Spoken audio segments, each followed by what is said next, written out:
Tonight, we are going to explore one of the most talked about, most debated, most deeply felt events in all the long and complicated history of Westeros. We are going to move slowly and carefully through the story of a night that changed everything, a night at a place called the Twins, on the banks of the Green Fork of the Trident, where the ancient laws of hospitality were broken in a way that the realm would never quite forget. You already know how this story ends. Most people do. And that is not a problem. That is, in fact, a gift. There are no surprises waiting for you here, no shocks, no sudden turns. There is only understanding, only the slow and quiet work of examining how something so terrible came to pass, what it meant and what it left behind. So settle in. Let your shoulders drop. Take a slow breath and feel it move all the way through you. If these calm journeys through the history and lore of Westeros bring you peace at the end of your day, a like and a subscribe means more than you might imagine. And to those of you already here, already part of this community, thank you. The world can wait. Let us begin. Before we can understand the Red Wedding, before we can truly comprehend what happened at the Twins on that terrible night, we need to understand the world that existed before it. We need to feel the weight of the Stark cause, to know the shape of the war that had been grinding on for months by that point, to understand who Robb Stark was and what he was fighting for, and why so many people had been willing to follow him. Because the Red Wedding did not happen in isolation. It was not a bolt of lightning from a clear sky. It was the culmination of a long series of choices and miscalculations and betrayals, each one building on the last, until the whole structure collapsed in blood and fire on a night that the North would never stop remembering. The war that historians would eventually call the War of Five Kings began, as so many wars begin, with a death and a secret. The death was Robert Baratheon's, the first of his name, King of the Andals and the Rhoynar and the First Men, Lord of the Seven Kingdoms and Protector of the Realm. Robert had ruled for nearly 17 years after winning the throne from the Targaryens in the rebellion that bore his name, and by the time of his death he had become something quite different from the fierce young warrior who had shattered Rhaegar Targaryen's chest with a warhammer at the Trident. He had become a man hollowed out by disappointment and excess, a man who drank too much and hunted too much and governed too little, a man who had never quite recovered from the loss of the woman he loved before the war was even fought. His death came from a hunting accident, which is to say it came from a boar and a cup of wine too many, and the intervention of people who had reasons to want him dead. The secret that had been kept for years at enormous cost, was that Robert's 3 children, the golden-haired Joffrey and Myrcella and Tommen, were not his children at all.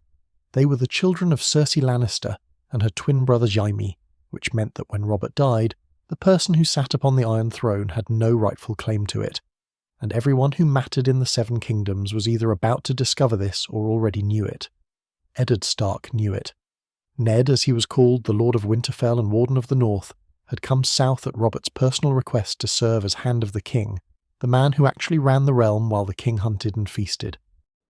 Ned had discovered the truth about Cersei's children through careful, patient investigation, and being the man he was, being a Stark of Winterfell raised on honour and duty and the gods of the Old Forest, he had attempted to use this truth honourably to give Cersei a chance to flee with her children before the truth came out. It was a generous impulse and a catastrophic miscalculation. Cersei moved first. Ned was arrested, charged with treason, and eventually executed in the plaza before the Great Sept of Baelor, in front of a crowd that included his daughters Sansa and Arya, while Joffrey watched from a high platform with the cold satisfaction of a boy who had never learned the difference between cruelty and strength. Ned's execution was the event that shattered whatever remained of the realm's fragile peace. In the north and in the Riverlands, it was received as an act of murder, as the slaughter of an honest man by a corrupt regime, as the moment when bending the knee to the Iron Throne became something no person of honour could do. The Northern Lords and the River Lords had already been gathering their strength. Ned had been arrested, and his son Robb had called the banners in response. Now there was nothing left to negotiate, nothing left to hope for from the south. There was only war. Robb Stark was 15 years old when he called the banners. 15, which is worth sitting with for a moment, because everything that follows, every victory and every mistake and the terrible ending at the Twins, becomes more comprehensible when you remember how young he was. He had been raised to be a lord, raised by a father of extraordinary principle and a mother of extraordinary intelligence, raised alongside Jon Snow and Theon Greyjoy, and the younger children in the cold grey halls of Winterfell, trained in swordsmanship and strategy and the management of men. But no amount of training is the same as experience. And Robb had no experience of war, no experience of the terrible weight of command, no experience of the way that decisions made in haste on a cold northern morning can echo outward for months and years and change the shape of the world. What he had, though, was something rarer than experience. He had a genuine gift for command in the field. His instincts in battle were almost uncanny. He understood terrain and timing and the value of speed and surprise in ways that seemed to come naturally to him, the way some people are simply gifted in ways that cannot be entirely explained by instruction or practice. And he had something else, something perhaps even more important in those early months.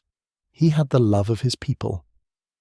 The northern lords who rode with him were not following an abstraction or a political calculation. They were following a boy they had watched grow up, a boy who reminded them of his father, a boy who carried in his face and his bearing the whole weight of 8,000 years of Stark rule in the north. When Robb Stark rode south at the head of his host, with his great direwolf Grey Wind ranging ahead of the column, the Northmen who followed him did so with a devotion that went beyond politics or duty or self-interest. They followed him because they loved him. His early campaign was remarkable. Moving with a speed that caught the Lannisters entirely off guard, Robb led his army south through the Neck and into the Riverlands, which were his mother's home territory, where House Tully of Riverrun held sway and where the Riverlords had their own grievances against Lannister power. The first great victory came at the Whispering Wood, where Robb led a cavalry force in a night attack that smashed through the Lannister position and, most extraordinarily, captured Jaime Lannister himself, the Kingslayer, the most famous and feared warrior in Westeros, taken alive in the darkness by a boy of 15 leading men who were fighting for their lord's father and their own dignity.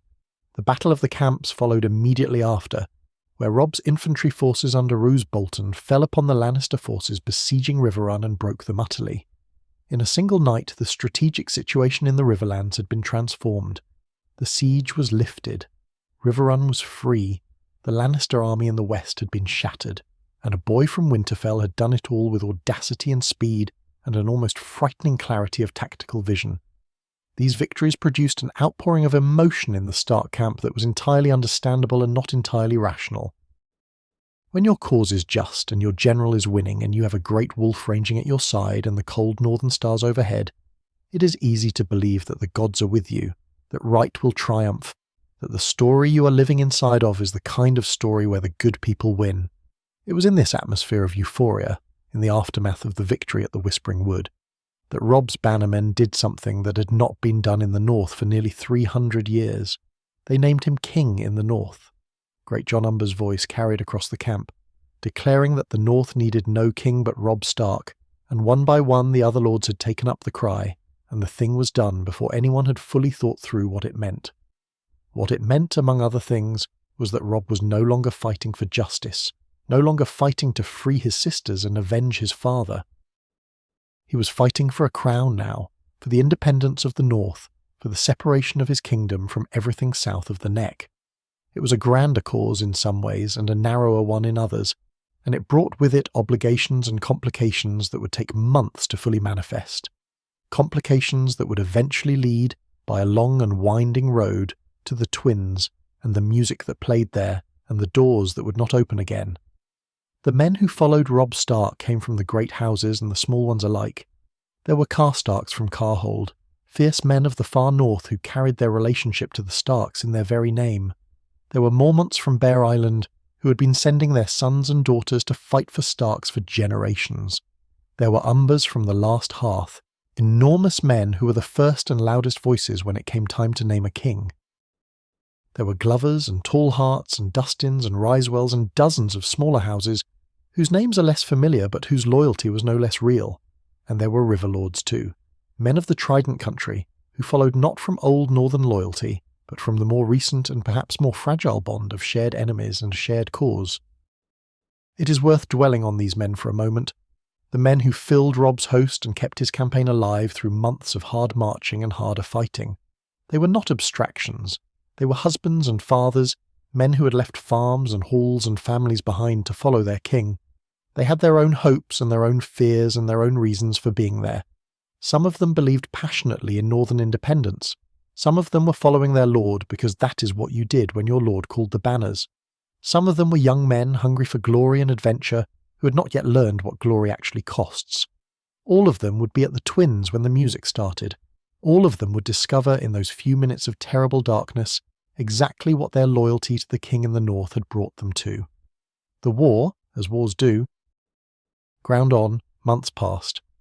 The strategic situation shifted in ways that were not always favourable to the Stark cause. The Lannisters regrouped.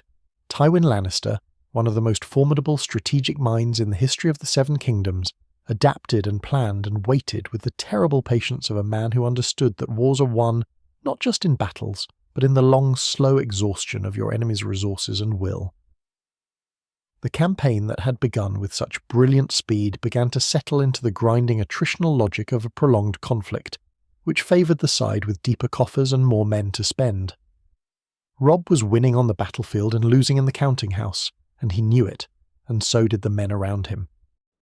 But in those early months the victories were real, and the cause was alive, and the king in the north rode at the head of his army with his wolf at his side and his mother at his right hand, and it seemed, to those who loved him, that anything might still be possible. The world had not yet shown them what it intended. The Twins were still just a castle on a river, guarded by an old man with a grievance and a very long memory. The reckoning was coming, but it had not yet arrived, and for now there was only the army moving south and the stars overhead, and the long, cold beauty of a cause that had not yet been broken. To move south, Robb Stark needed a bridge. That seems like a simple thing when stated so plainly, and perhaps that simplicity is part of what makes the story so quietly devastating to contemplate. A bridge, a crossing, a way over a river. And yet that single logistical requirement, that one geographical fact about the green fork of the trident and the castle that sat astride it, would set in motion a chain of obligations and resentments and broken promises that would end in fire and blood on a night that the North has never stopped mourning. The Green Fork was not a river you could ford easily, not with an army of thousands, not with supply wagons and horses and the full weight of a northern host that needed to move quickly and arrive intact on the other side. Rivers have always shaped the history of Westeros in ways that are easy to underestimate when you are looking at a painted map from a comfortable distance. They are not merely lines on parchment. They are obstacles, barriers, the natural boundaries that determine where armies can go and how quickly and at what cost. And at the point where Robb needed to cross, there was only one practical option. There was only the Twins. The Twins are, in their way, one of the more remarkable structures in all of Westeros, though remarkable is perhaps not the word that comes most readily to mind when you look at them. They are not beautiful in the way that Highgarden is beautiful, or mysterious in the way that Harrenhal is mysterious. They are functional, which in their own fashion is a kind of power. Two identical castles, one on each bank of the Green Fork, connected by a long covered bridge, the whole structure sitting like a lock on a river, controlling passage between the north and the south as completely as any fortress wall might control a mountain pass. For centuries, House Frey had held the Twins and charged tolls for their crossing, and in this way a family that was not particularly distinguished in battle or in council, or in the ancient dignity of its bloodline, had made itself indispensable to the movement of people and goods and armies across the heart of Westeros. Walder Frey had been Lord of the Crossing for nearly 60 years by the time Robb Stark came to him asking for passage. He had outlived 6 wives and fathered somewhere in the range of 100 children, legitimate and otherwise, a number so large that it had become a kind of dark joke across the realm. The sheer impossible fertility of an old man who seemed to be attempting to people the Riverlands through the force of his own biological persistence. He was ancient by the time of the War of 5 Kings, somewhere past his 90th year, a wizened and sharp-eyed figure who sat in his great hall, surrounded by the vast, complicated, constantly quarrelling family he had accumulated over the course of his extraordinarily long life, and who regarded the world with the specific bitterness of a man who believed, not entirely without reason, that he had never been given the respect he deserved. This sense of disrespect was not imaginary, though it was perhaps nursed and cultivated beyond what the original insults warranted, which is a thing that happens when a grievance has years and years to grow in the dark.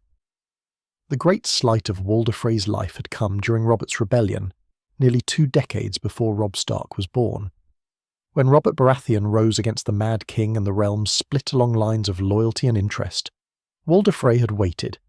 He had watched to see which way the wind was blowing, had kept his forces ready but uncommitted, had calculated and recalculated with the patient self-interest of a man who had not lived to nearly 90 by making rash decisions. He had arrived at the Battle of the Trident, the decisive engagement of the entire rebellion, only after it was clear who had won. Robert's hammer had already fallen, the Targaryen cause was already finished, and Walder Frey had ridden in at the last moment, in time to be on the winning side but far too late to matter, far too late to be anything but a figure of mockery to the lords who had committed early and paid in blood for their loyalty. They called him the late Lord Frey. It was not a kind name, it was not meant to be.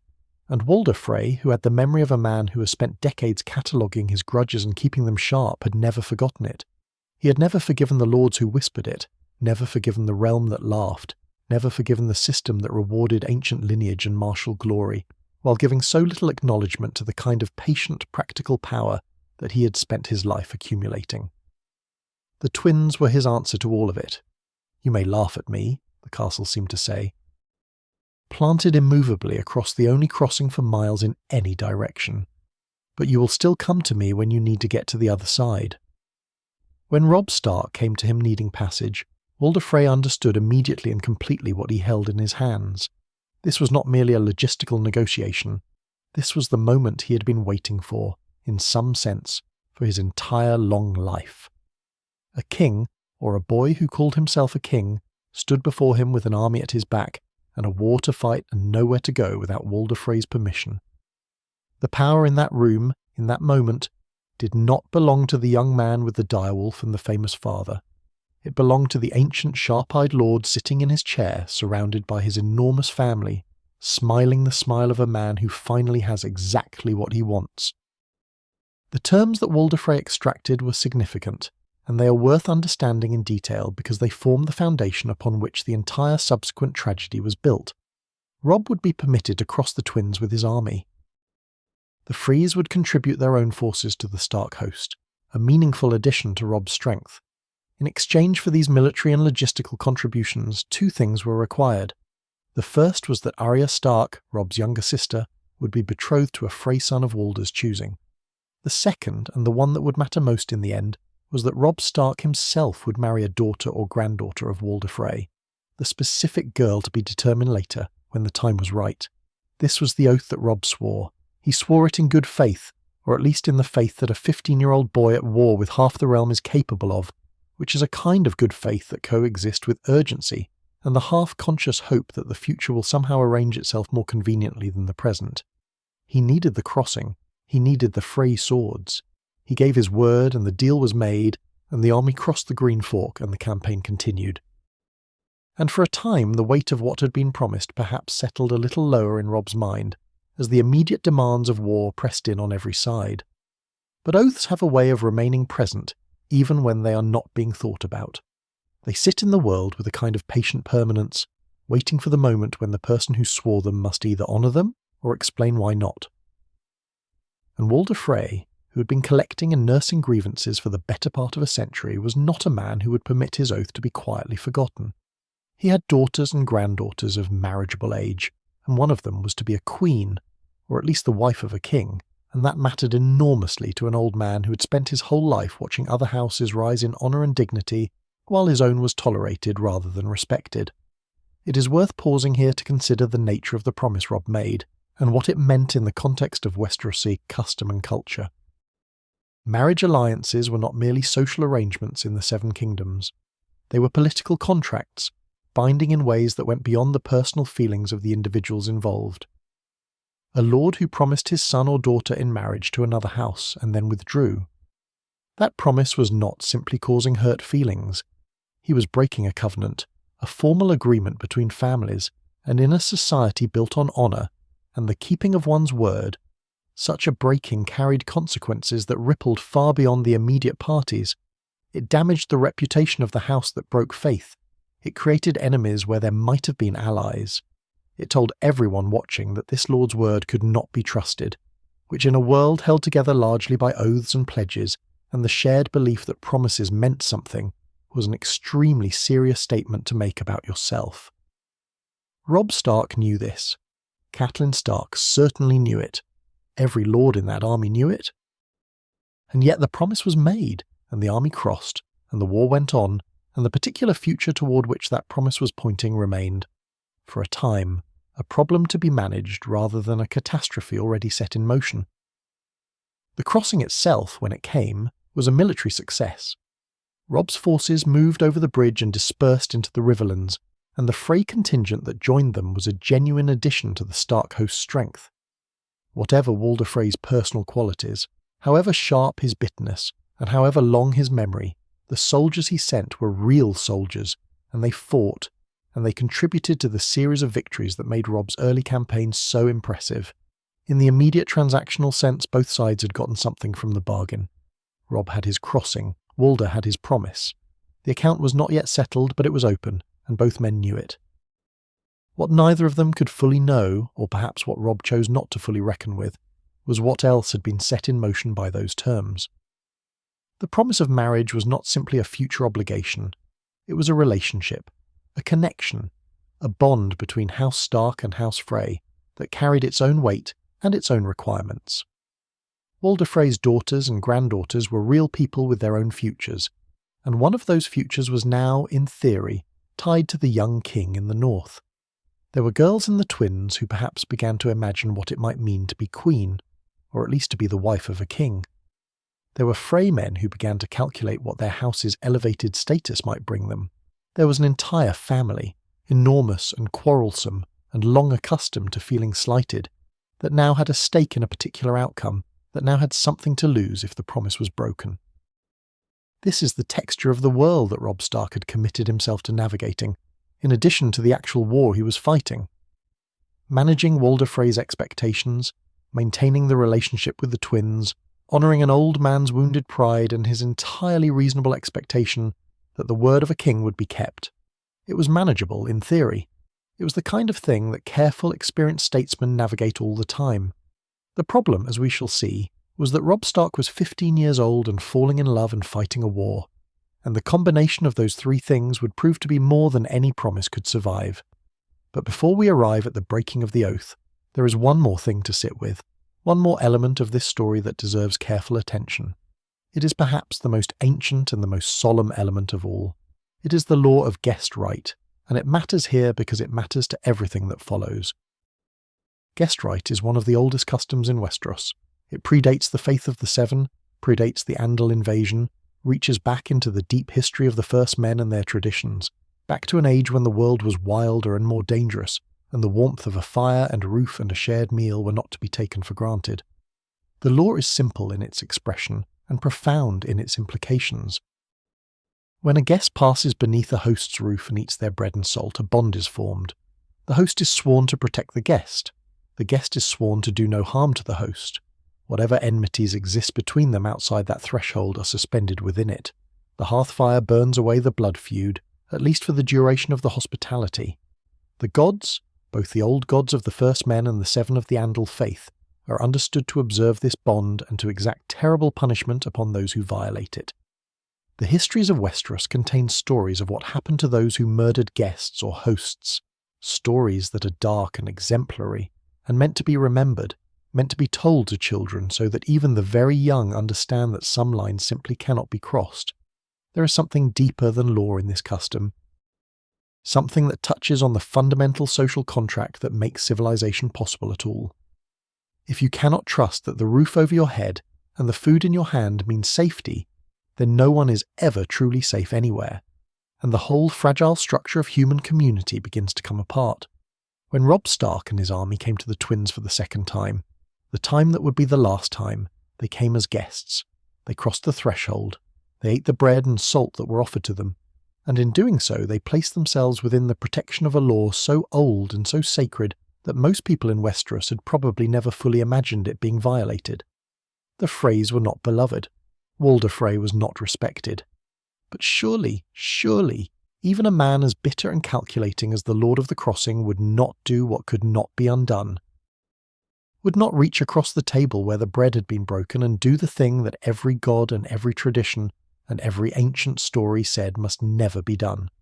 That is what everyone assumed, and that assumption, as much as anything else, is what made the Red Wedding so shattering. Not just the deaths, terrible as they were, not just the loss of Robb Stark and his mother and his men, but the violation of something that everyone had believed was inviolable.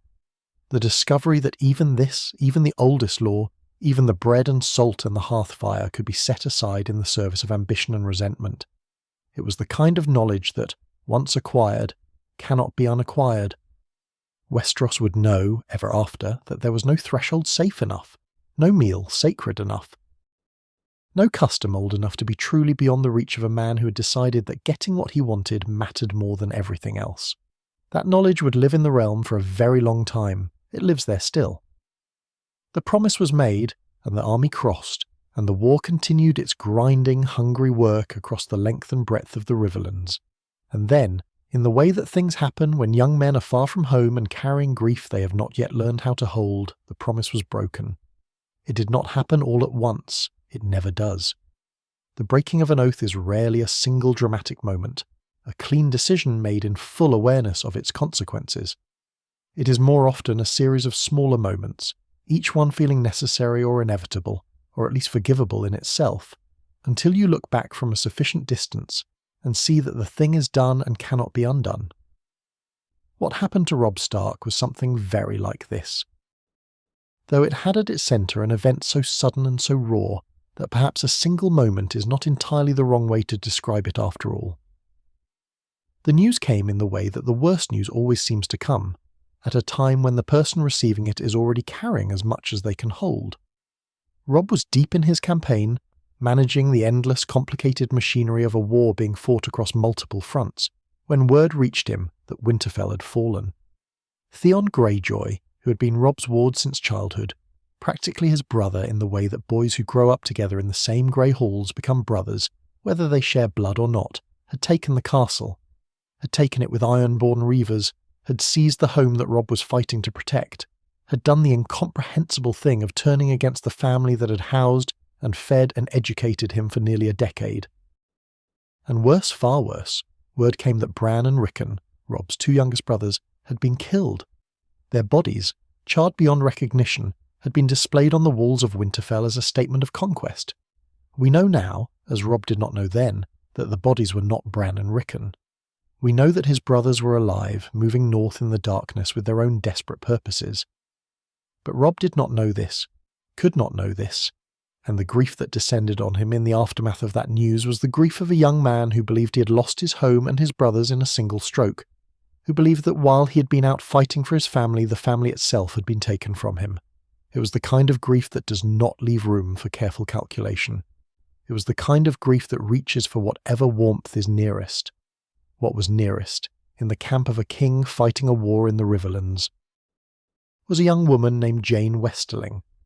In the books that George R.R. Martin has written, she is the daughter of a minor Westerlands lord, a girl of gentle disposition and brown hair who was nursing Robb through a wound he had taken in battle when the news of Winterfell arrived, and who held him while he wept with a tenderness that was, in that moment, the most precious thing in the world.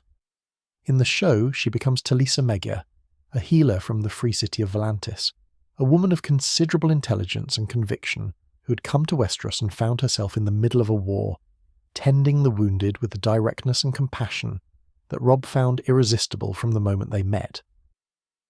The two versions are different in their details, and we might note that difference gently and set it aside, because what matters for our purposes is not which telling is more accurate, but what both of them are saying about Robb Stark and about the nature of the choice he made. In both versions, he is young, and he is grieving, and he is far from home, and he falls in love with someone he should not have married, and he marries her anyway.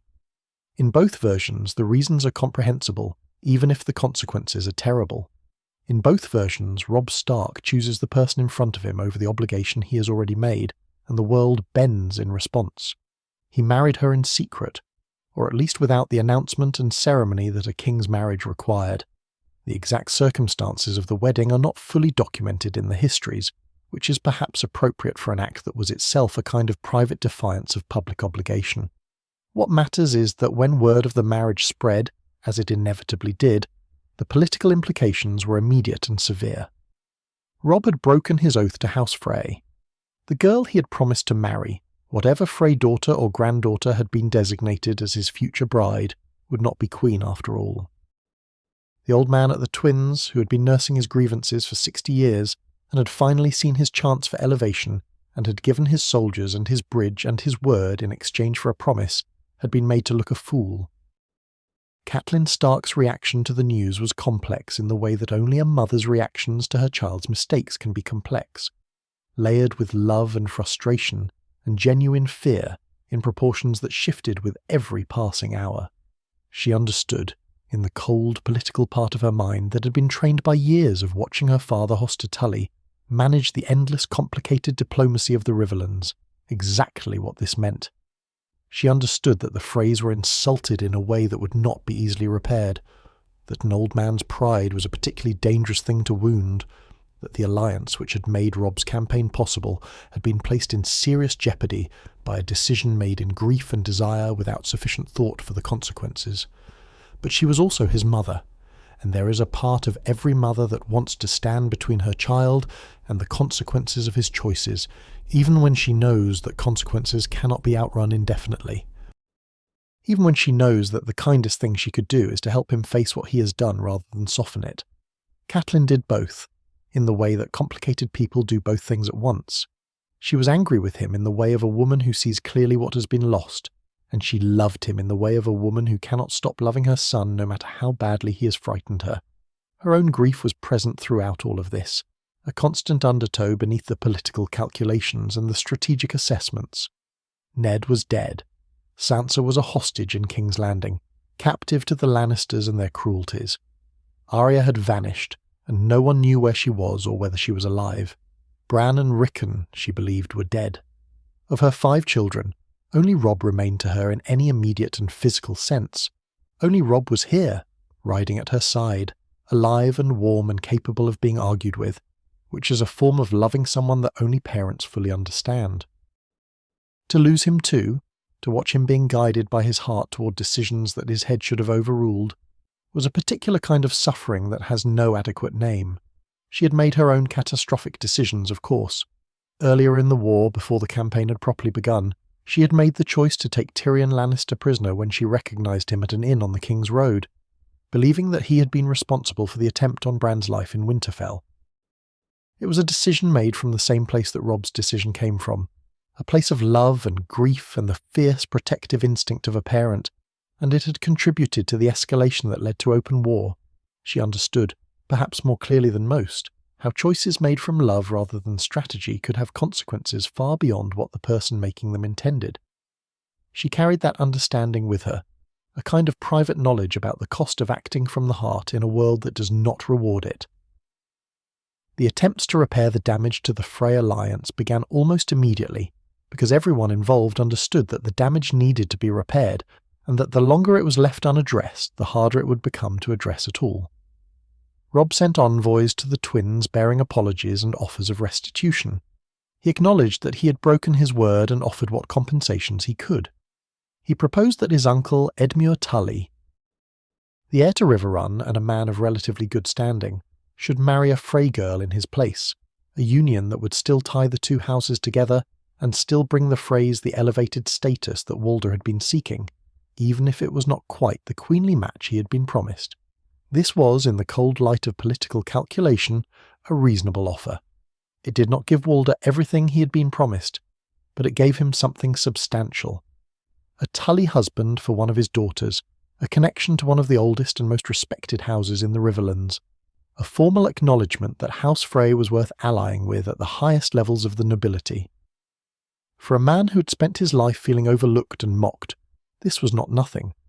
It might, under other circumstances, with a different man on the receiving end, have been enough to smooth things over, to restore something like functional cooperation, even if the deeper wound of the broken promise never fully healed. The dangerous optimism in Robb's camp in the months that followed the announcement of his marriage was almost palpable in the accounts that survive. There was a tendency among his advisors and bannermen to treat the Frey situation as a problem that had been managed rather than a crisis that had merely been deferred. Edmure would marry a Frey girl. The Freys would be mollified. The alliance would continue, perhaps in a somewhat cooler form than before, but it would continue. Robb was still winning battles. The cause was still alive. These things could be navigated. What this optimism failed to fully account for was the specific nature of the man at the Twins. Walder Frey was not a man who managed his grievances toward resolution. He was a man who filed them away carefully and permanently in a place where they stayed sharp. The insult of the broken promise was not the same kind of insult as the old mockery about arriving late to the Battle of the Trident, but it rhymed with it in a way that must have felt to Walder like confirmation of a lifelong pattern. He had finally been promised something. He had finally been given a reason to believe that the great houses of Westeros would treat him as an equal, would honour their word to him the way they honoured their word to each other. And then the boy king had turned around and married someone else, because it pleased him to do so, because his feelings mattered more than his promises, because a Frey bride was simply not good enough when a more beautiful option presented itself. This is the story Walder Frey told himself, or something very like it. We cannot know precisely what passed through his mind in those months after Robb's marriage became known, but we can read the shape of his subsequent choices and understand something about the emotional logic that drove them. He accepted the offer of Edmure Tully. He agreed to host the wedding at the Twins. He sent word that the alliance could be restored, that he was willing to let the matter rest, that he bore no permanent grudge. And all of this was true in the narrow transactional sense that he was indeed prepared to host a wedding and accept a Tully husband for one of his daughters. What it did not communicate, because Walder Frey was not a man who communicated such things openly when he could communicate them in other ways, was what he had already set in motion, what conversations had already been had, what other parties had already been brought into a plan that was forming quietly in the spaces between the diplomatic messages and the polite acceptances. Robb Stark believed the damage had been repaired, or at least sufficiently patched to hold.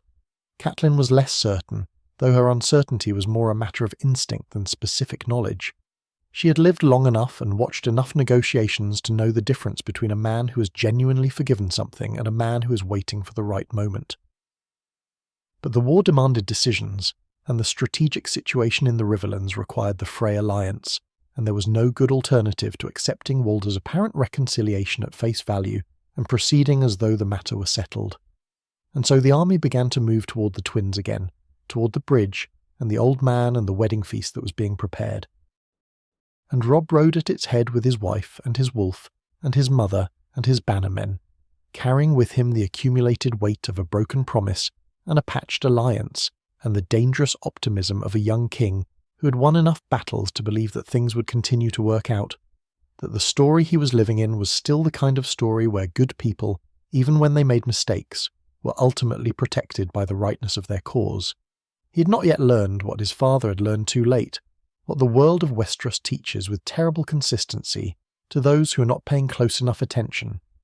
That rightness is not armour, that love is not strategy, and that some debts, once created, will be collected regardless of whether the debtor believes they have already settled the account. If you're finding these contemplative explorations of Westerosi history and politics a peaceful way to end your day, a like and subscribe really helps others discover these gentle journeys through the past. And to those already subscribed, thank you for being part of this community of those who find comfort in slowly unfolding stories of power and patience, of roses growing strong through centuries of careful cultivation. While Robb Stark was riding toward the Twins with his patched alliance and his cautious hope, other men were thinking about him from a great distance, with a coldness and a clarity that had nothing to do with hope and everything to do with calculation.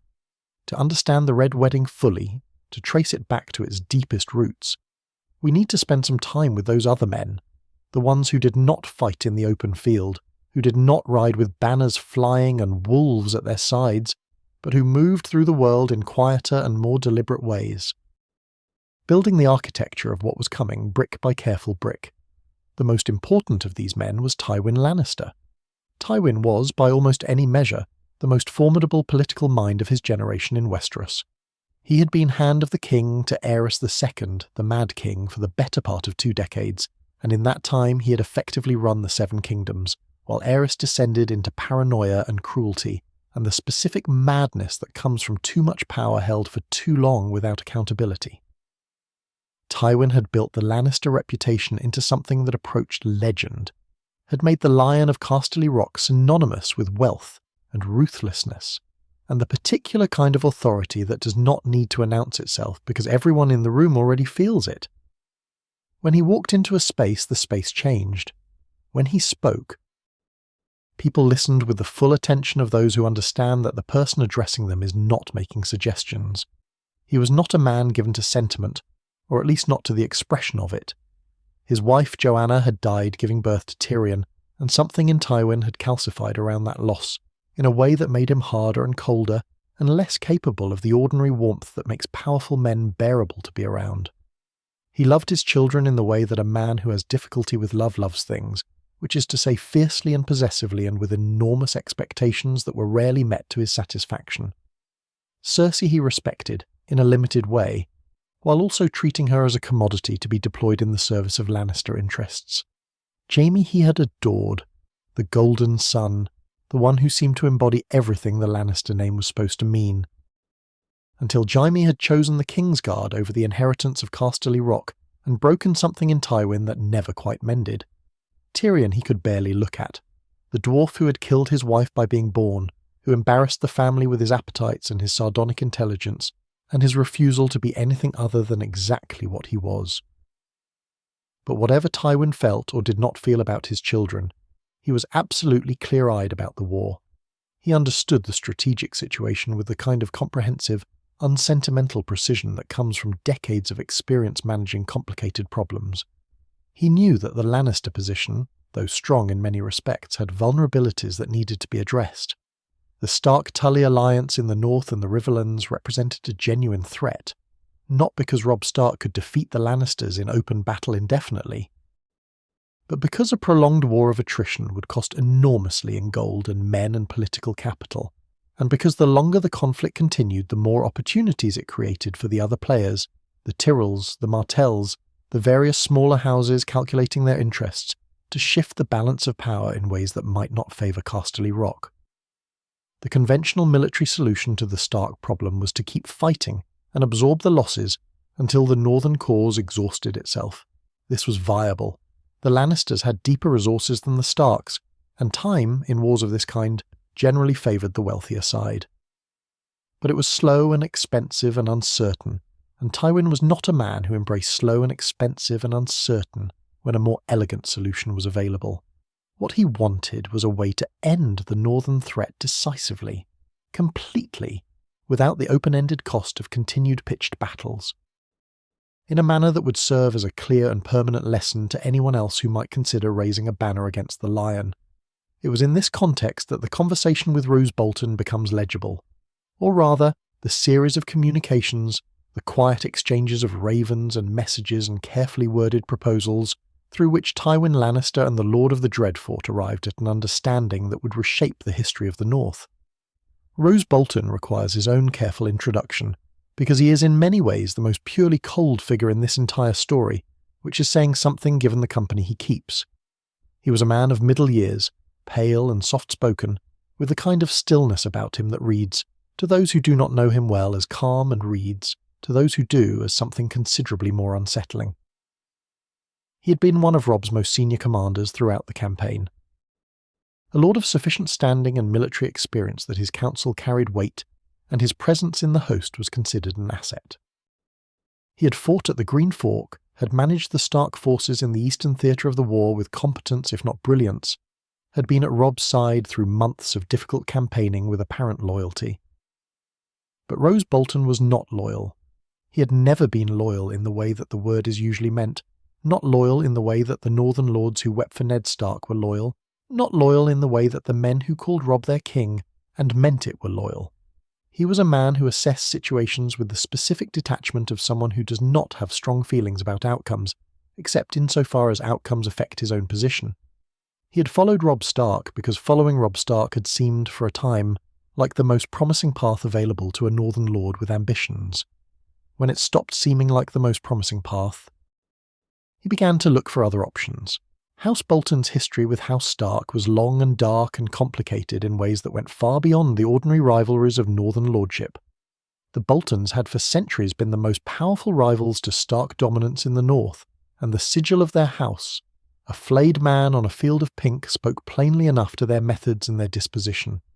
There were old stories about Bolton lords who had worn the skins of Stark enemies as cloaks, stories that were perhaps exaggerated by the passage of time but that contained, most likely, some genuine historical substance. The Boltons had bent the knee to Winterfell generations ago, had accepted Stark overlordship as a political reality, but the acceptance had always been the acceptance of a man who submits to power he cannot currently overcome, rather than the acceptance of a man who has genuinely made peace with his subordination. Roose Bolton had watched the war unfold and made his assessments. He had seen Robb's victories and understood that they were brilliant but not decisive.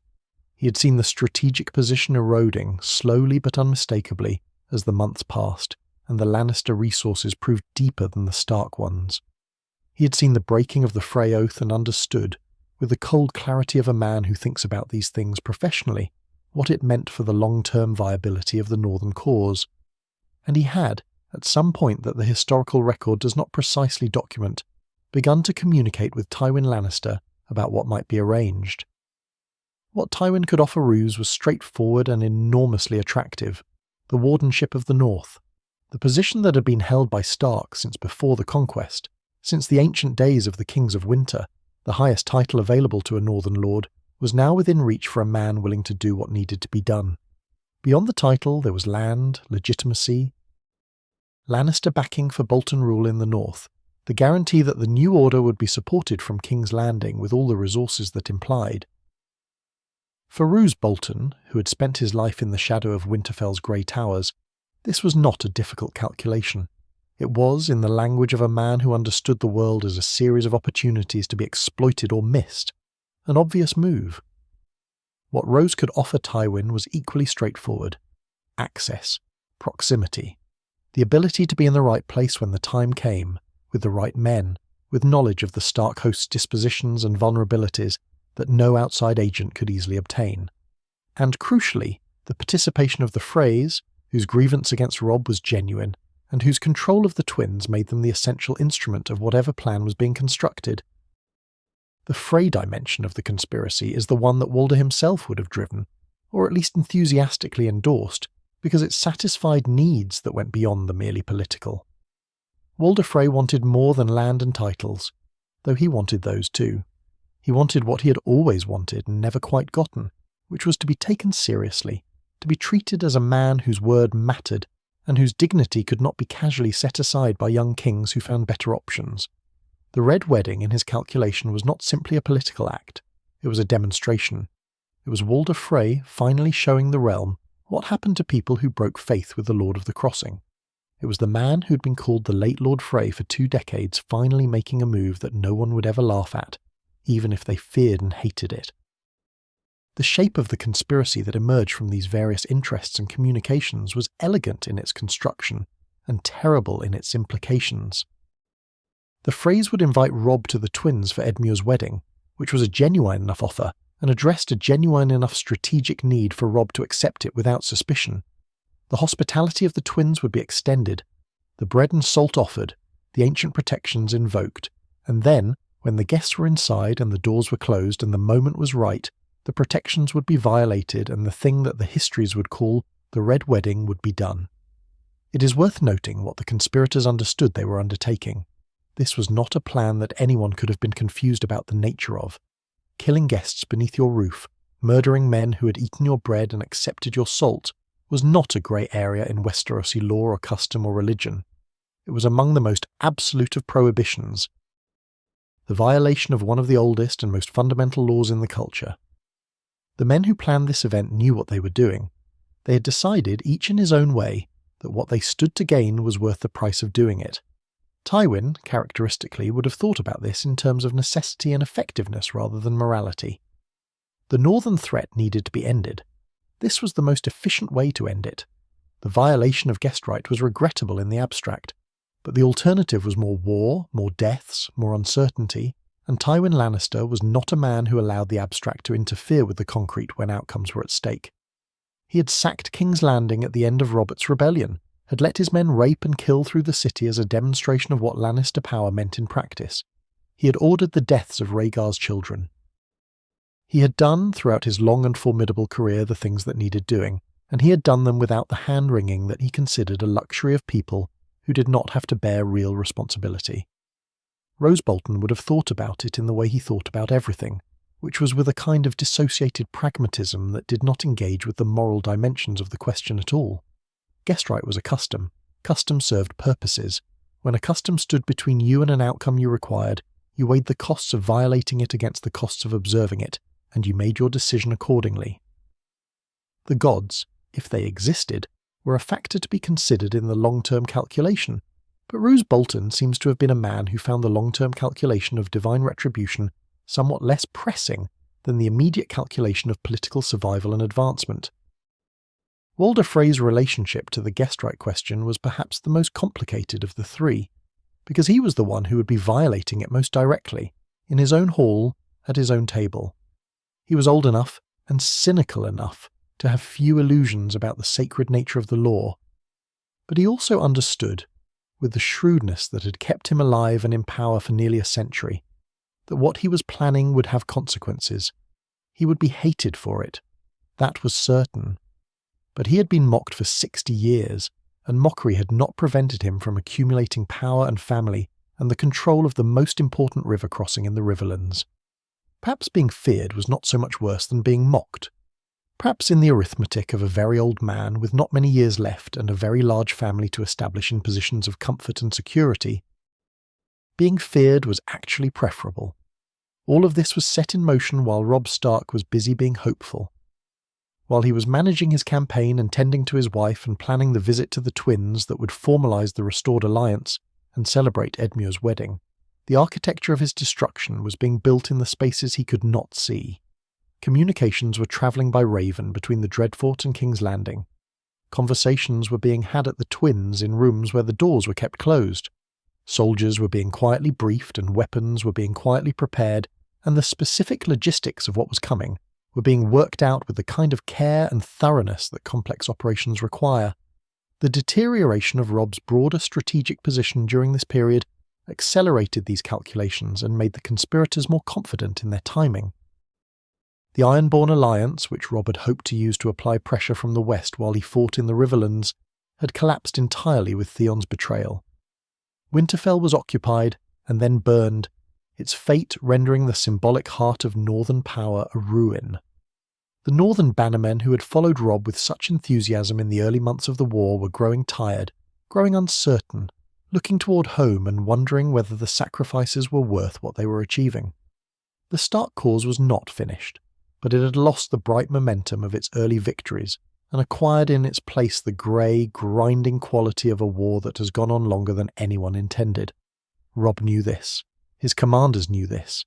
Even his most loyal bannermen, the men who had named him king with such passion in the aftermath of the Whispering Wood, understood that the strategic situation had become considerably more complicated than it had been when the banners were first called. This knowledge was another reason the reconciliation with the Freys felt so necessary, why the visit to the twins carried such weight. A restored Frey alliance would mean Frey swords, Frey resources, the symbolic restoration of a coalition that had frayed badly.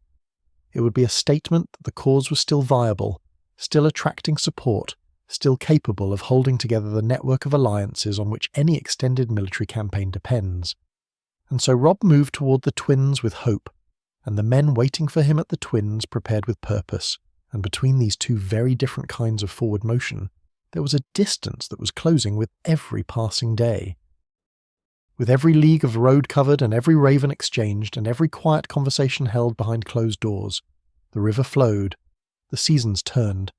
The conspiracy that had been built from grief and ambition and cold calculation and a very old man's wounded pride was nearly ready. All it needed now was the guests to arrive.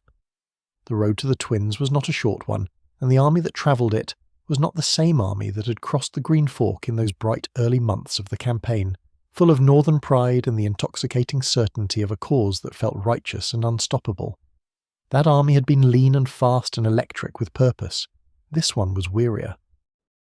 Not broken, not defeated, not without its own residual pride and loyalty and fighting strength, but carrying the specific heaviness that settles into men who have been at war for a long time and have begun to understand, in the way that only experience teaches, how much longer such things can go on and how much they cost. They were marching to the Twins by way of a grief. This is perhaps the most important thing to hold in mind as we trace this final journey, this last movement of the Stark host toward the crossing where everything would end. The immediate occasion for the visit was not military strategy, or not primarily, it was death. Hoster Tully, Lord of Riverrun and patriarch of the Tully family, had died after a long illness, his body finally yielding to the ailment that had been consuming him slowly for years. He was Catelyn's father. He was Edmure's father. He was the man whose seat at Riverrun had been the anchor of the Stark-Tully alliance from the beginning, whose family and lands and bannermen had committed to Robb's cause and paid for that commitment in blood and treasure and the long grinding sacrifice of a prolonged campaign. His funeral had been held at Riverrun, the ancient seat of House Tully where the rivers met, and Robb had gone to attend it, which was the right thing to do and the necessary thing to do, and also, as it happened, the thing that put him in the part of the Riverlands where the Twins were close enough to make the visit to Walder Frey a logical next step rather than a separate expedition. There is a kind of terrible irony in this, the way that a death and a funeral and the proper observance of grief brought the Stark host to the precise location where the conspiracy was waiting. The world does not arrange its cruelties to be convenient, but sometimes it arranges them to be almost unbearably apt. Lord Hoster's funeral was conducted according to the traditions of the Riverlands, his body placed on a boat and set adrift on the river, with burning arrows sent after it, the flames catching, and the boat moving out onto the water while the gathered mourners watched from the banks. Edmure Tully, who would now be Lord of Riverrun in his father's place, loosed the arrow that lit the funeral boat, though not without some difficulty, which drew from his uncle Brynden Tully, the Blackfish, the kind of expression that says everything without saying anything at all.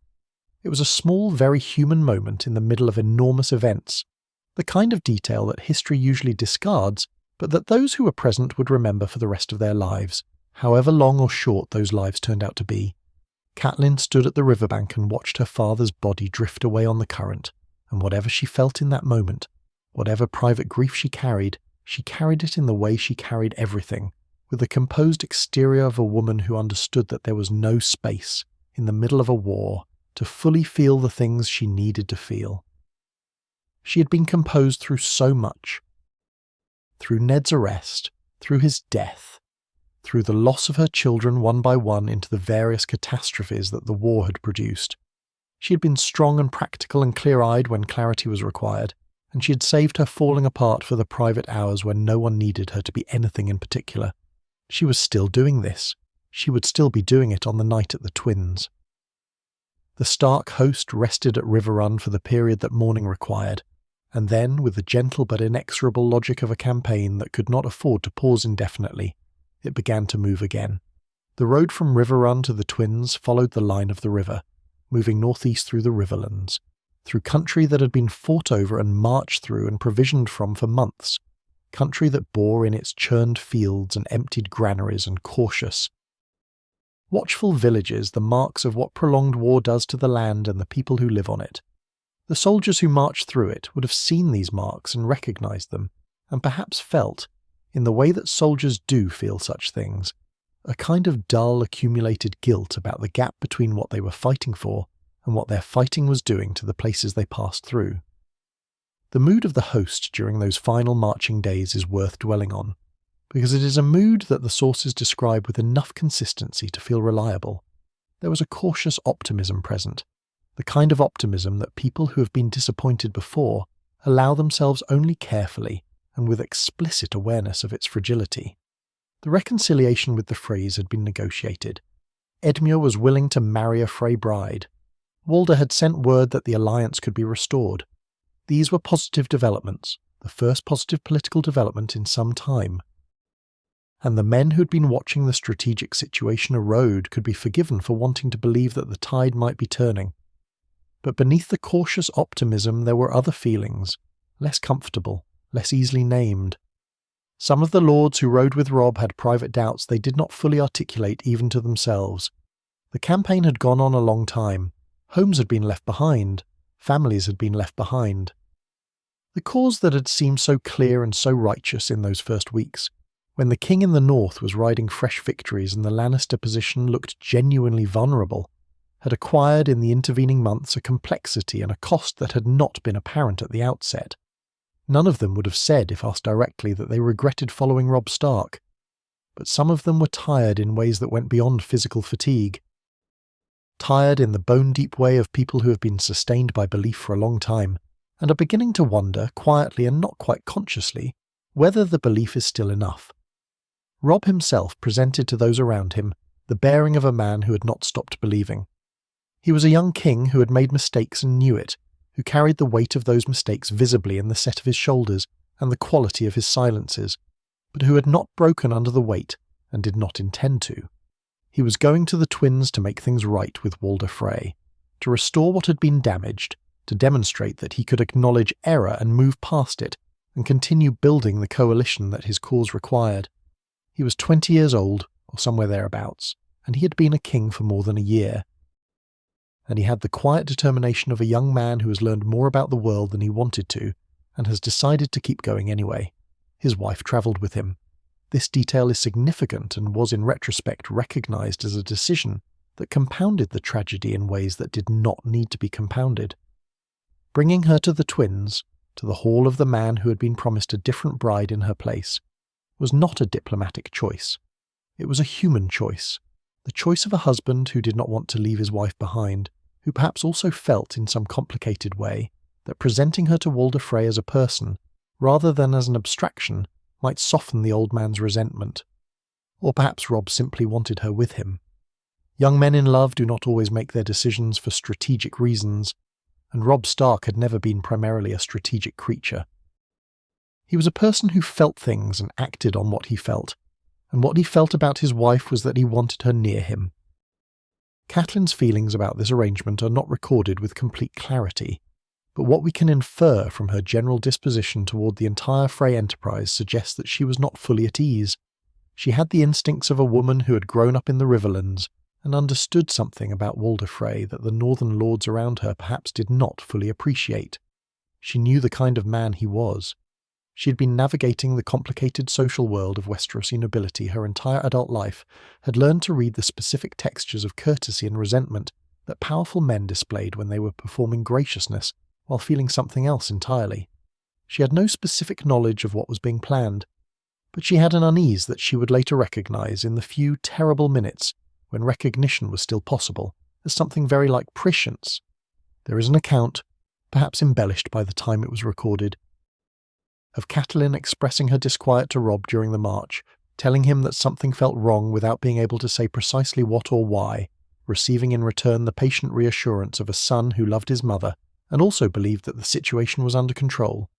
Whether this conversation happened exactly as described, we cannot know, but it has the ring of truth in the way that small, private moments of warning sometimes do, the kind of moment that gets remembered and repeated precisely because of what came after, because of the terrible clarity that hindsight brings to things that felt like mere unease at the time.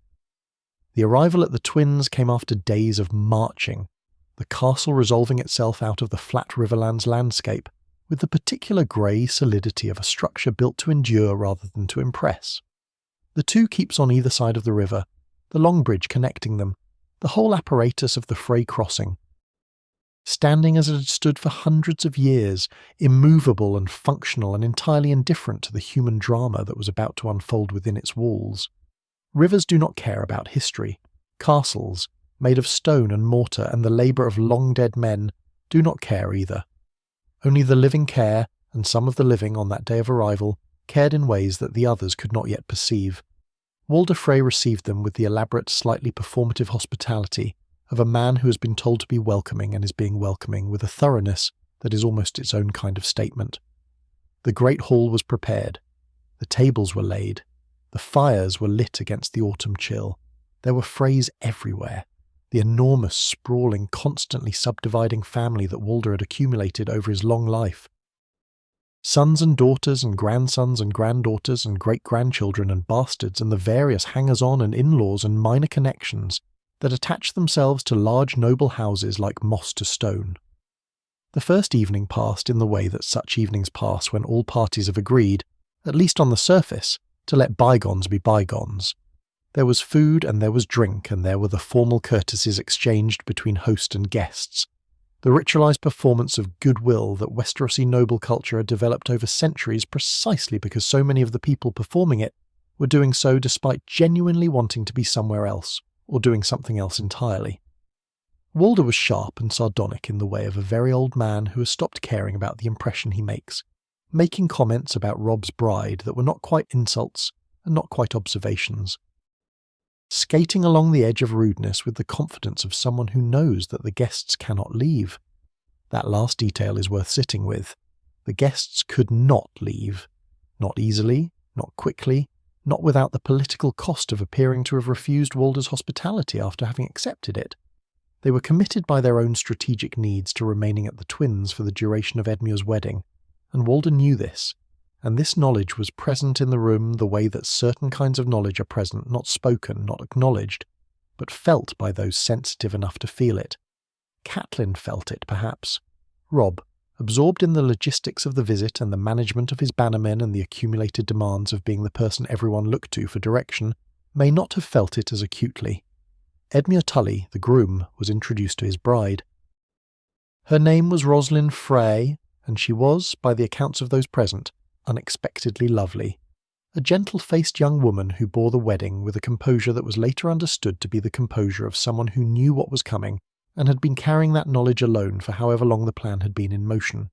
Whether she had any choice in the matter, whether she had any capacity to warn the guests even if she had wanted to, are questions that the sources do not resolve. She was a Frey, born into the house that was about to do the thing it was about to do, and she was also a young woman at her own wedding, and both of these things were true at once. The ceremonies proceeded. Edmure was married to Rosalind in the tradition of the Seven, the words spoken, the cloaks exchanged, the bond made official before gods and witnesses. There was something almost unbearably poignant about this. In retrospect, a genuine wedding taking place within the frame of a conspiracy, two people being joined in the ancient ritual of marriage, while around them the specific logistics of murder were quietly being finalized. The ordinary and the terrible occupying the same space, the same hours, the same firelit hall. The feast that followed the ceremony was the last feast. Wine flowed freely, perhaps more freely than was strictly customary, and this was noted afterward by those trying to reconstruct the sequence of events. The way that the drinking was encouraged, the cups kept full, the guards of the Stark host supplied with drink in ways that reduced their alertness without being so obvious as to provoke comment. Music played, there was dancing. The evening had the quality of a celebration that was performing itself very thoroughly, that was insisting on its own festivity with a consistency that might, to a very attentive observer, have seemed slightly effortful. Robb was present and engaged, fulfilling his role as guest and ally and future good son to Walder Frey with the diligence of a young man trying to make a difficult relationship work. His bannermen were around him, the men who had followed him from the north and the Riverlands, the faces he had ridden beside for more than a year of hard campaigning. Grey Wind was outside the walls, which was unusual, which was a thing that was noted afterward because direwolves are creatures of instinct, and Grey Wind had been restless and unwilling to enter, had paced outside the gates with a low, continuous unease that his rider had not sufficiently attended to. The hall was warm, the fires were bright, the wine continued to flow. The musicians played their instruments in the gallery above, the sound drifting down over the tables and the eating and the carefully performed celebration of a union that was meant to restore what had been broken. And somewhere in the movement of that evening, in the transition from one song to the next, the musicians began to play something that the Northmen in the hall recognized and the Riverlords recognized, and anyone in Westeros who had been paying attention to the long history of Lannister power would have recognized, though perhaps not quickly enough, not with enough time to do anything at all about what recognizing it meant. But we are not there yet. We are still in the part of the evening before the music changed. The fires are still bright, and the wine is still flowing, and Robb Stark is still alive, and the doors are still open, and the night outside is dark and cold, and the river runs on beneath the bridge with the patient indifference of water that has seen everything and remembers nothing and will keep moving long after the last person who was in that hall has turned to dust and silence. We're still in the last ordinary hour. Let us stay here just a little longer, in the warmth of it, before we move into what comes next. The ravens flew before the bodies were cold. That is the nature of news in a world held together by birds and parchment, and the relay of voices across distance, that information travels at its own pace regardless of the weight it carries, regardless of what it will do to the person who receives it at the other end. The Red Wedding happened in a single night at the Twins, but its consequences spread outward from that night like ripples from a stone dropped in still water, reaching every corner of the Seven Kingdoms in the days and weeks that followed, finding people in their halls and their camps and their cells and their towers and changing in the moment of arrival everything they thought they understood about the shape of the war and the nature of the world they were living in. The political consequences were immediate and in many respects decisive. The northern cause, which had been struggling but still breathing in the weeks before the Twins, did not survive the loss of its king. Without Robb Stark, without the person around whom the coalition had been organised and the loyalty concentrated, the Stark host dissolved, with a speed that speaks to how much of its coherence had depended on him personally. Lords who had committed their swords and their men to the king in the north found themselves, in the aftermath of the Red Wedding, without a king and without a clear path forward, facing the choice that defeated armies always face between continued resistance and the pragmatic calculation of survival. Most of them bent the knee, not all at once, and not without grief, and not without the private reservations that people carry when they do things they are not proud of, for reasons they cannot entirely argue with. But the mathematics of the situation were not subtle. Robb was dead. The Lannister position was stronger than ever. Tywin sat effectively as the power behind the Iron Throne, his grandson Joffrey on the seat and his own hand on the lever. The Frey and Bolton betrayals had removed two of the most significant military forces in the north and the Riverlands from the Stark side of the ledger and placed them firmly on the other. The lords who might have continued fighting did not have the numbers or the resources or in many cases the will to sustain a cause that had lost its centre. Roose Bolton was rewarded with the speed and completeness that spoke to how carefully the arrangement had been planned in advance. He was named Warden of the North by the Iron Throne, the title that legitimised his betrayal and transformed what might otherwise have been seen as simple treachery into something that could be presented, at least in the official correspondence of King's Landing, as a loyal lord restoring order to a region that had been led astray by rebellion. The gap between what this appointment actually was and what it was formally described as being was not small, but gaps of that kind are familiar features of political history, and most of the people responsible for maintaining the official description were either indifferent to the gap or actively invested in not examining it too closely. The Boltons moved into Winterfell, or what remained of it, the castle that had been the seat of Stark power for 8,000 years, that had been taken by Theon Greyjoy, and then burned in the chaos that followed his occupation, now passed into Bolton hands. Its burnt towers and blackened stones becoming the physical setting for the new order in the north. There was something almost too apt about this, the way that the ruins of Winterfell became the home of the people who had helped destroy its last king, the way that the most ancient symbol of Stark identity now housed the family that had betrayed it. History in Westeros has a tendency toward this kind of grim symmetry, as though the land itself is arranging its own commentary on events. The Riverlands fell back under the control of the Iron Throne with somewhat more difficulty, because the Riverlands had their own complicated loyalties, and their own complicated geography, and their own stubborn pockets of resistance that would take longer to extinguish.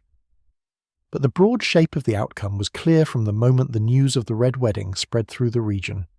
Without the Stark alliance to support them, the Riverlords who had committed to the cause found themselves isolated and increasingly vulnerable, their positions untenable in the long run, even when they were defensible in the short one. The Blackfish, Brynden Tully, held Riverrun for a considerable time after the Red Wedding with the specific tenacity of a man who has decided that the cause is worth defending, regardless of whether defending it can change anything. But even Riverrun fell eventually, and the Blackfish slipped away into the kind of absence that resolves nothing and preserves one life at the cost of the larger question. In King's Landing, the news of the Red Wedding arrived and was received in the ways that speak most clearly to the characters of those who received it. Tyrion Lannister, who had been fighting his own complicated war within the walls of the Red Keep, who had served as Hand of the King during the Battle of the Blackwater, and had his face cut open for his trouble, and had been shunted aside in the aftermath by a father who did not love him, and a family that regarded him primarily as an embarrassment, heard the news and felt sick. This is recorded in the sources with enough consistency to be treated as reliable. The genuine horror of a man who understood that what had been done was wrong, regardless of whose interests it served, who felt the violation of guest right as the violation it was even as he sat in a castle full of people who were celebrating. He was at a dinner when the news arrived, seated with his wife Sansa Stark, which adds a dimension of cruelty to the moment that is almost too much to contemplate directly.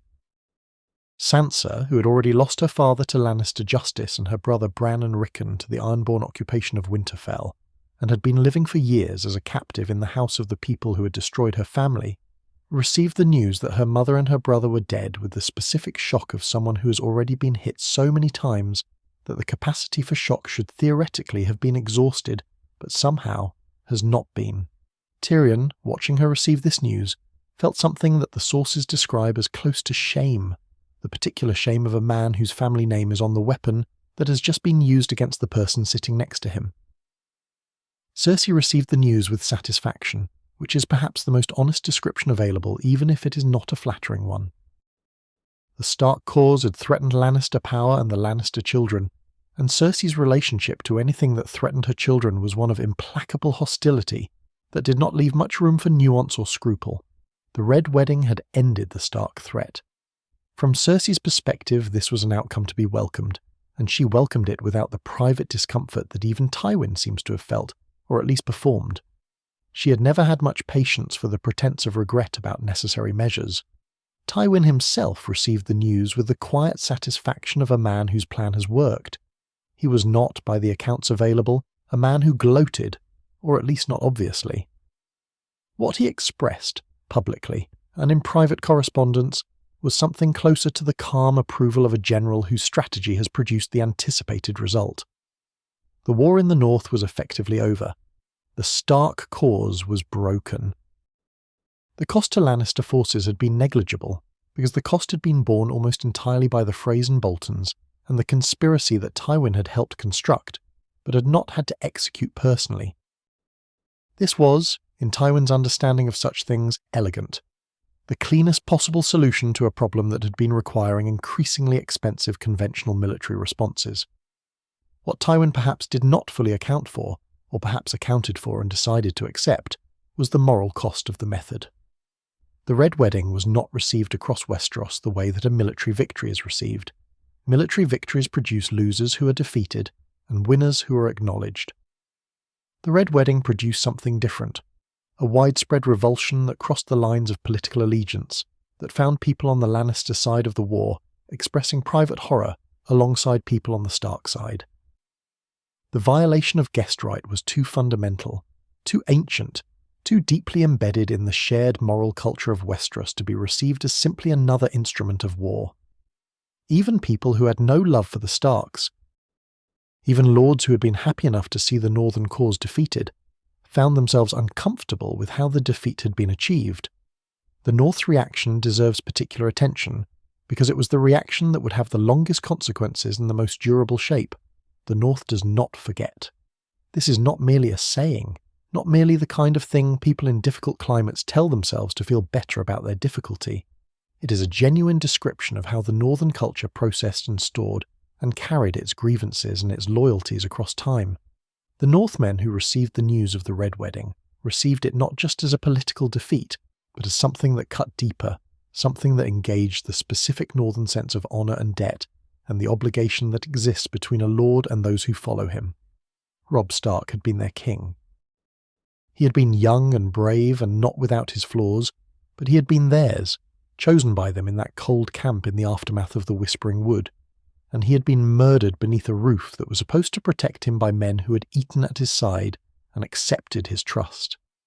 This was not something the North would fold quietly into the ledger of political losses and move past.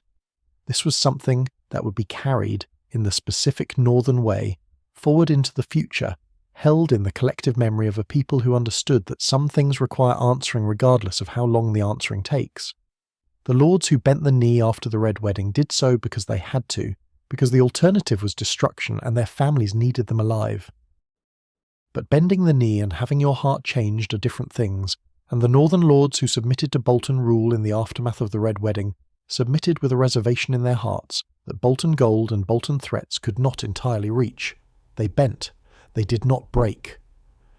And the distinction would matter eventually when the circumstances changed enough to make the distinction expressible in something other than private feeling.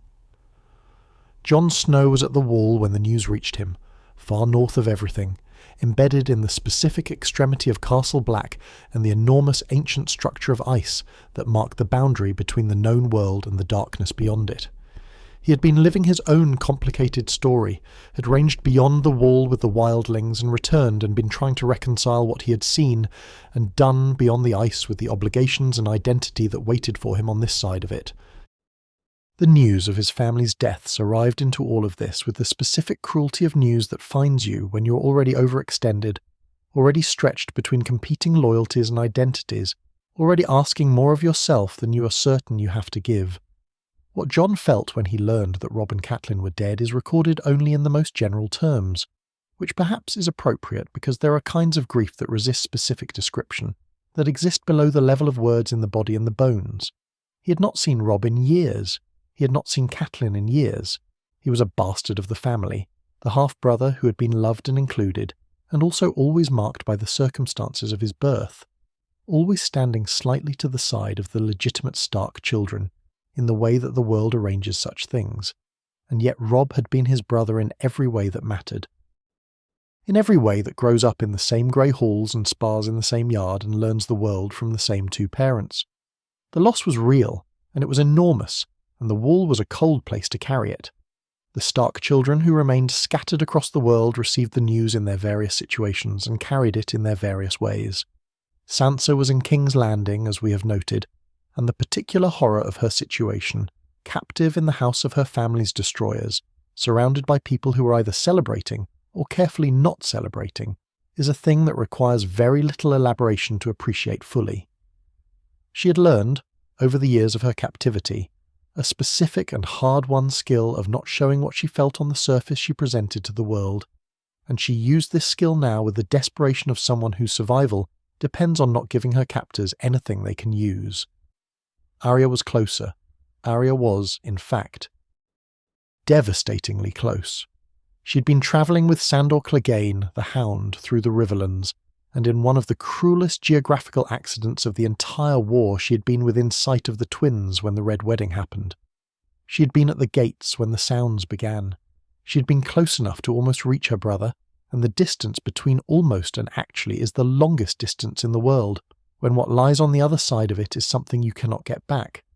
What she saw in those final moments outside the twins, what she heard and understood before the Hound carried her away from it, became part of the foundation of who she was becoming, part of the long cold accumulation of loss that was shaping her into something the girl she had been in Winterfell would not entirely have recognised. Bran was beyond the wall by this point. Moving north with a small desperate company toward a destination he understood only in the dream language of Greensight, and the urgent pull of something he could not yet fully name. He was as far from the political world of the war as it was possible to be while still being alive and in Westeros, and the news of the Red Wedding reached him, if it reached him at all in any conventional sense, through channels that had nothing to do with ravens. Rickon was elsewhere, in his own difficulty, separated from everyone he knew by the dispersal that had begun when Winterfell fell.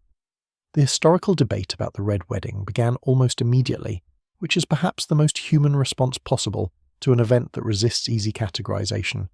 Was it a brilliant strategic masterstroke, or a catastrophic moral error that planted the seeds of its own eventual undoing? The Lannister position, expressed through official correspondence and the carefully managed narrative of King's Landing, was that order had been restored in the north, that a rebellion had been ended, that the realm was more secure for what had happened at the twins. This position was not entirely wrong in its description of the immediate consequences. The rebellion was ended. The north was, for the time being, under control, but the longer view, the view that takes into account not just the immediate political settlement, but the moral and cultural and emotional consequences of how that settlement was achieved, is more complicated. The Red Wedding did not make the Freys respected. It made them feared and hated, which are different things and which produce different long-term results. It did not make the Boltons secure in their new position, but rather gave them a hold on the north that was contingent on Lannister support, and therefore as vulnerable as Lannister power itself. It did not resolve the underlying question of what the North owed the Iron Throne and what the Iron Throne owed the North. It merely suppressed that question by force, and suppressed questions have a way of returning when the force suppressing them weakens or shifts. The North remembered, and in remembering, it waited. And the waiting was a kind of answer, a kind of promise made in silence by a people who understood that history is long, and that the accounts it keeps are eventually settled, one way or another, in the fullness of time. The North remembered, and so did something older than the North, something that had no name in the language of political calculation, something that existed beneath the layer of strategy and ambition, and the cold arithmetic of power, in the deeper substrate of the world where the oldest laws lived and where the gods, whatever form they took, were understood to be paying attention. The Red Wedding was not simply a political event. It was a violation of something so ancient and so fundamental that understanding what it violated and what that violation meant requires us to go further back than the war, further back than the Freys and the Boltons and Tywin Lannisters' careful planning, all the way back to the oldest agreements that human beings in this world had made with each other and with the forces that watched over them, guessed right. We have touched on it already in the context of what Robb Stark accepted when he crossed beneath the roof of the twins and ate the bread and salt that Walder Frey provided, but it deserves a fuller examination now, in the aftermath, when we can see it whole, when we can understand not just what it is but what its violation meant, and what the world of Westeros believed would follow from such a violation. Because the Red Wedding's significance cannot be properly understood without this understanding. The deaths themselves, terrible as they were, are only part of the story. The manner of those deaths, the specific context in which they occurred, is what gives the event its particular and enduring weight. Guess-right is among the oldest customs in the known world. It predates the Seven, predates the coming of the Andals to Westeros, predates much of what we think of as civilization in the lands west of the Narrow Sea. Its origins lie in the time of the first men, in those ancient millennia when human beings were still learning how to live together in a world that was cold and dangerous and full of things that wished them harm. In such a world, the offer of shelter and food was not a social nicety. It was a genuine gift, the gift of survival, and the bond it created between giver and receiver was understood to be correspondingly serious. You had kept someone alive, they had entrusted their life to you. The obligations flowing from that exchange were not trivial. The gods of the first men, the nameless presences that lived in the heartwood of the weirwood trees and looked out through their carved faces with eyes of red sap, were understood to witness the giving of guest-right and to hold both parties to its terms. This is important because it means that guest-right was not merely a human agreement, not merely a social contract that human beings had made among themselves and could theoretically renegotiate or violate when it suited them. It was an agreement made in the presence of divine witnesses, an oath sworn before powers that were not human and not bound by the limitations of human memory or human forgiveness. The gods remembered what men swore in their presence. That was the whole point. The specific ritual of bread and salt, which is the most common and most recognizable expression of guest right across Westeros, encodes this divine witnessing in its physical form. Bread is the product of human labor and human civilization, the grain grown and harvested and milled and baked, the whole long chain of human effort that turns the raw material of the earth into something that sustains life. Salt is older, something the earth provides directly, a mineral that preserves and purifies and without which human bodies cannot function. Together they represent the gift of life, the host saying to the guest, "You're welcome here. I will sustain you. The powers that govern the world witness my promise." The guest who accepts this offer accepts the protection, and accepts the corresponding obligation. They are bound together now, host and guest, within a web of sacred responsibility that neither human anger nor human ambition is supposed to be able to cut. The histories of Westeros contain stories of what happened to those who violated guest right, and these stories are dark enough and specific enough that they appear to be more than simple cautionary tales invented to frighten children into good behaviour. There is the story of the rat cook, a man who killed a king's son who had been his guest and served the body baked in a pie to the king himself. The gods did not punish him for the murder, the story is careful to note, nor even for the cannibalism, but for the violation of guest right, which was the crime that transcended all others. He was transformed into a monstrous rat, condemned to eat his own young for eternity, never able to satisfy the hunger that consumed him. It is a gruesome story, and it is meant to be gruesome. It is meant to convey, with the bluntness that the most important lessons sometimes require, that some violations are categorically different from others, that some lines, once crossed, place the person who crosses them outside the normal boundaries of human society and divine protection. The maesters who recorded the histories of Westeros after the Red Wedding did not fail to note the parallel. The Rat Cook's crime and Walder Frey's crime were understood to be of the same order, violations of the same ancient law, committed with the same disregard for the witnesses who were present at every hearthfire and every offered cup. Whether those witnesses would act on what they had seen, and how, and when, was a question that the more cautiously scholarly among the maesters declined to answer with confidence. The gods, if they existed, and if they watched, and if they held the ledger that tradition said they held, moved on timescales that did not always correspond to human expectations of justice. But the belief was present, widely and deeply held across Westeros, that they did watch, and that the ledger was real. This belief was not limited to the common people, though the common people held it with particular fervour and particular fear, even among the nobility, even among the lords and ladies who had been educated by maesters and who understood something about the difference between religious custom and physical law. There was a genuine and widespread sense that what had happened at the Twins had not gone unwitnessed, that somewhere in the deep heart of the world, in whatever place the old gods kept their accounts, a debt had been recorded, that the Freys had placed themselves in a category of people for whom ordinary expectations of divine indifference no longer applied. Walder Frey, as we have noted, had miscalculated in ways that would define his legacy far more completely than he seems to have anticipated. He had gained, in the immediate aftermath of the Red Wedding, the things he had been promised. Riverrun and its lands fell under Bolton and Frey control in the settlement that followed. His daughters and granddaughters were elevated through strategic marriages. The mockery that had followed him through decades of political life was replaced by something that was certainly not mockery, though it was also not the respect he had craved. What he received instead was a particular quality of loathing, the specific, deep, almost universal disgust that Westeros reserved for those who had violated the most sacred laws. This distinction matters enormously, and it is one that Walder, for all his shrewdness in political calculation, appears not to have fully worked through in advance. There is a difference between being feared and being respected, and there is a further difference between being feared and being despised, and what Walder achieved by the Red Wedding was primarily the latter. Even people who had no particular attachment to the Starks, even lords who had been indifferent to the Northern cause or actively opposed to it, found themselves unable to look at the Freys without feeling the specific revulsion that guest right violations produced in Westerosi culture. He had wanted to be taken seriously. He had wanted to matter, and he had achieved a kind of mattering, but not the kind he wanted, not the kind that translates into genuine alliance and genuine standing among the nobility. He had achieved instead the kind of mattering that makes people step back when you enter a room, that makes other lords reluctant to form bonds with your family, because your family's name now carries a stain that does not wash out. The Frey position in the years following the Red Wedding was in many ways more precarious than it had been before, despite the apparent gains. The strategic logic of the conspiracy had assumed that Lannister backing would be sufficient to maintain Frey power in the changed landscape of the Riverlands, and for a time this assumption held.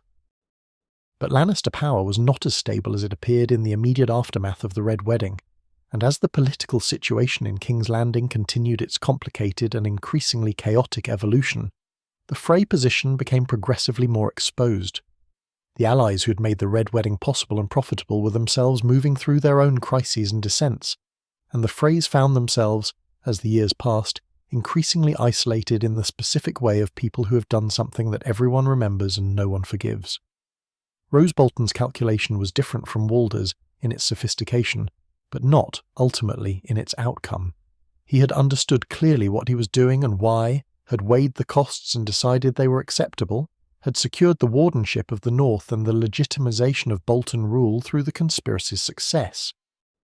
But the North that he now governed was not a North that had accepted Bolton rule in its heart, and the difference between governing people who accept you and governing people who are waiting for the right moment was one that Roose, for all his cold intelligence, could not fully resolve through the instruments available to him.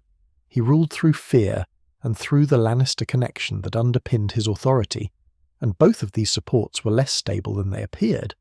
There is something worth contemplating in the specific nature of the Bolton failure, which was not a failure of intelligence or planning, but a failure of something more fundamental.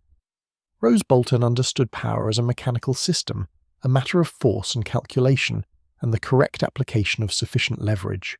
What he did not fully understand, or perhaps understood and decided he could manage, was that the North was not a mechanical system. It was a living community of people with a shared history and shared values and a shared memory, and the values it shared included a very particular attitude toward the kind of betrayal that the Red Wedding represented. He had become the Warden of the North by doing the thing that Northern culture considered most unforgivable, and Northern culture was not going to forget this, and in the long run the forgetting was the thing he needed and could not obtain. The old gods are the dimension of this story that requires the most careful handling, because we are in the territory of belief and the unprovable, in the space where the historical record shades into the theological and the mystical.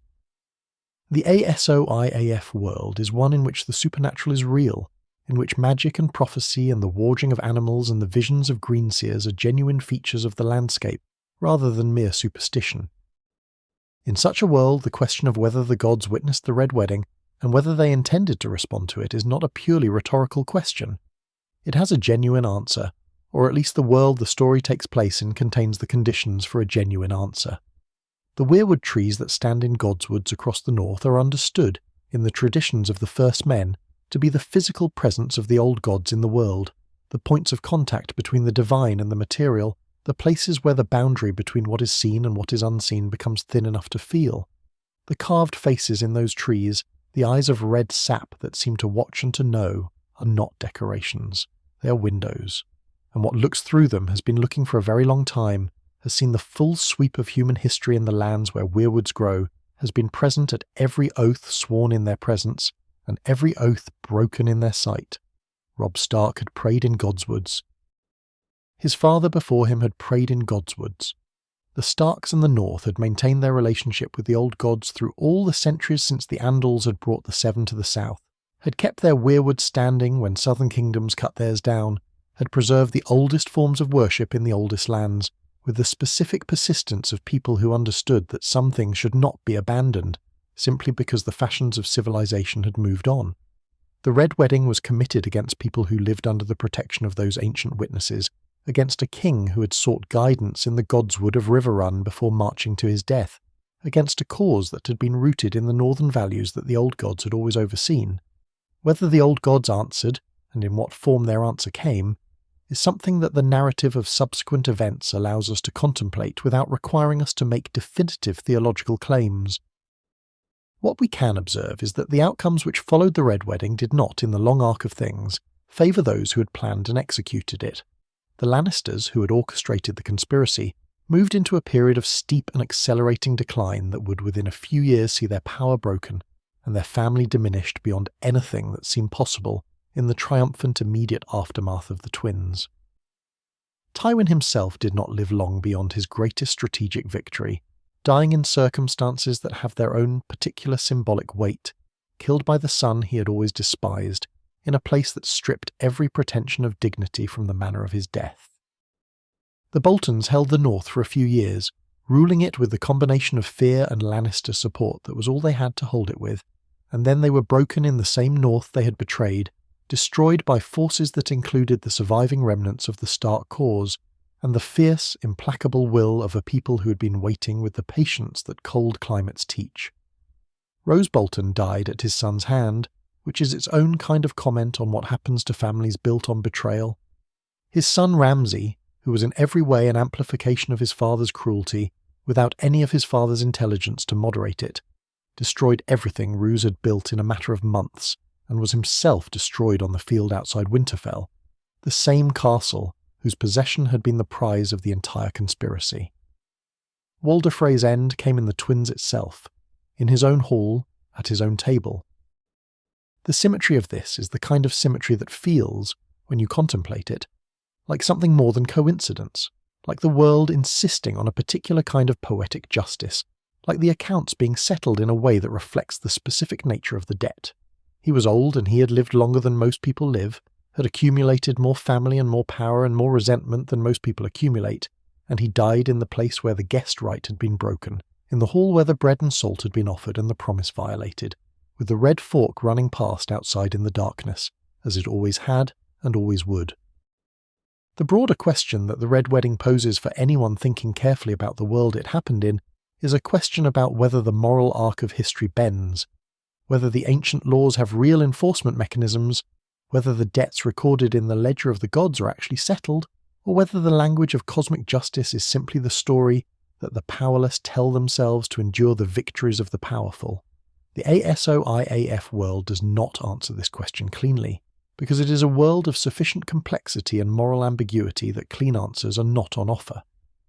But it does offer evidence, in the unfolding of subsequent events, that the violations of fundamental law have consequences that extend beyond the immediate and the calculable, that something in the deep structure of the world responds to certain kinds of wrongness, in ways that the people who committed the wrongness did not fully anticipate and could not entirely control. The ancient stories, the rat cook and the others like it, were not told simply to frighten people into keeping their promises. They were told because the people who told them had observed, over the long accumulation of human experience in a world where magic was real and gods were genuinely present, that some violations had a way of returning to their source, that the bread and salt, once broken as a bond rather than honoured as one, had a way of finding its way back to the table where it had been desecrated, that the hearth fire that had been used as cover for murder had a way of burning those who had used it in ways they had not planned for and could not put out. The North remembered, and the gods witnessed, and the river ran on, indifferent as water always is, carrying everything that fell into it toward the sea. And somewhere in all of this, in the long complicated aftermath of a night at the Twins, the ancient law was doing what ancient laws do when they are violated. Not quickly, not conveniently, not in the neat, satisfying way of stories told to children, but in the slow, inexorable way of debts that have been incurred and will be paid, regardless of whether the debtor believes the creditor is still watching. There is a particular kind of grief that attaches itself to people who died before they could become what they might have been. It is different from the grief we feel for those who lived full lives and were taken at the end of them, different from the grief for those who died in old age with their work behind them and their children grown. It is the grief of possibility, of the futures that existed in potential and then did not, of the question that cannot be answered because the person who might have answered it is gone. Robb Stark belongs to this category of the lost, and perhaps this is part of why the Red Wedding retains its particular emotional power long after the events themselves have passed into history. We are not only mourning what was, we are mourning what might have been, and that is a wound that does not close as cleanly as the wound of simple loss. He was 20 years old when he died, or somewhere in that vicinity, the sources varying slightly on the exact details of his birth, in the way that sources vary on such things when the person in question was not yet famous at the time of their birth, and the records were not kept with the precision that fame later seems to require. 20 years old, which is young by any measure, young enough that the person he was becoming had not yet fully arrived, that the king he might have been was still in the process of being made when the process was interrupted. He had been a king for a little over a year. He had held a crown for less time than many people hold lesser titles, and yet in that brief time he had done things that older and more experienced men had not managed, had demonstrated qualities of leadership and courage and battlefield intuition that the histories would record with a consistency that speaks to their genuine presence, rather than mere posthumous romanticization. To understand Robb Stark fully, to appreciate what was lost at the Twins, it is necessary to sit with both his gifts and his flaws, because he had both in abundance and because the tragedy of his life is located precisely in the relationship between them, in the way that the qualities which made him admirable were so closely intertwined with the qualities that destroyed him that you cannot separate them without losing something essential about who he was. He was not a simple figure. He was not a hero in the uncomplicated sense, not a person whose goodness was without consequence or whose virtues existed in a realm safely apart from his failings. He was a young man of genuine greatness and genuine limitation, and the two were not separate things. They were aspects of the same nature, expressions of the same fundamental self. His gifts as a battlefield commander were real and remarkable, and deserved to be stated plainly before anything else. At 15 he had led a cavalry force through a night attack in the Whispering Wood, and captured Jaime Lannister, the finest warrior of his generation, in an engagement that more experienced commanders might have considered too risky or too complicated to attempt. He had understood instinctively the value of speed, of deception, of forcing the enemy to react to him rather than the other way around, in ways that took other commanders years of hard experience to learn. His men trusted his military judgment, which is perhaps the most meaningful test of a commander's actual competence, because soldiers have a finely developed sense for the difference between leaders who know what they are doing and leaders who are performing confidence while operating on something less reliable. He was also, and this is perhaps less frequently noted, a genuinely decent person in his interactions with those around him. The lords who served under him describe, in the accounts that survive, a young king who listened to counsel, who took the views of his bannermen seriously, who did not confuse the authority of his position with the wisdom of his judgment. He was not arrogant in the way that so many powerful young men are arrogant, not convinced that holding a crown meant knowing everything, not dismissive of the experience and knowledge of older men simply because he was the one they were nominally following. He had been raised by Ned Stark, who was himself a man of extraordinary personal integrity and genuine humility about the limits of his own authority, and the lessons of that upbringing were visible in how Robb held himself among his people. The comparison with Ned is one that makes itself almost automatically, because the similarities between father and son are so deep and so structurally significant to both their stories. Ned Stark had been destroyed by honour, by the inability to navigate a world that punished honesty and integrity with a ruthlessness that he seems never to have fully accepted, was simply how the world worked. He had discovered the truth about Cersei's children, and had handled the discovery with a directness and a generosity that the situation did not reward. He had trusted people who did not deserve trust because his own trustworthiness made it difficult for him to model the specific kind of calculating dishonesty that Westerosi politics required. He had died on the steps of the great sept of Baela, a good man killed by a bad world, and the realm had watched, and some had wept, and some had learned the wrong lesson, and some had learned no lesson at all. Robb had watched his father die, or had learned of his father's death, and had responded with grief and fury and the absolute conviction that what had been done to Ned Stark was wrong, and required answering. This conviction was true. The wrongness of Ned's execution was real, and the fury it generated was legitimate.